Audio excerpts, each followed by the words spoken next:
Bill C-69 is back up for debate today. The bill would overhaul how energy projects would be evaluated and approved. Politicians and energy industry members have called for changes to the bill.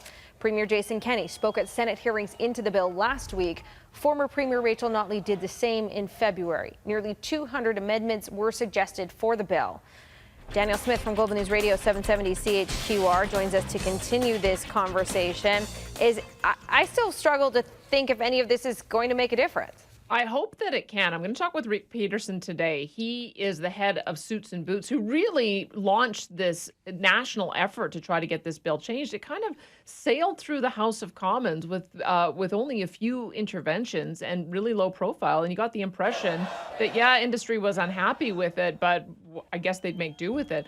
When Suits and Boots came on the scene, they started a massive advocacy campaign, jumping off, I think, some of the great comments from Chris Bloomer from the Canadian Energy Pipeline Association saying, if you want to make sure that pipelines never get built again, that's what this bill would do. So that's why all of a sudden, all of this attention has been on the Senate, which is very unusual in our process. Normally, the Senate can't make much of a difference in any case, but we've got a different dynamic now. We have genuinely independent senators. We have a very large block of conservative senators, and together they've been pushing forward on a number of amendments.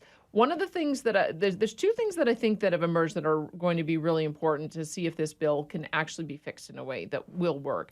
One of them is this notion of independence of the process. And we've just watched the Mark Norman trial to understand why it is so important to have independence. The federal government had 8 lawyers sitting in the courtroom micromanaging and interfering with the job of the prosecution every step along the way. If we replicate that process, allowing the environment minister to meddle every single step of the way on every single application and every single intervention, it is true, nothing will ever get built. So a lot of those amendments center around allowing the process to work and making the environment minister the last step, as opposed to being able to intervene along the way. One other proposal from Mac Van Willigen, from ARC, which is a really good one, is why is it that everything is only put through the lens of the environment? Why not have a 3-member ministerial panel that includes the Minister of Environment, the Natural Resources Minister, and the Finance Minister have equal say over whether or not a project goes ahead, so that you're looking at it through a variety of different lenses?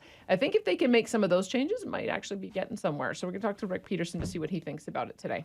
We have to leave it there, Danielle, but if you want to hear more on this conversation, tune into Danielle's show starting at 9:30 on 770 CHQR. Thanks, Danielle. Thank you.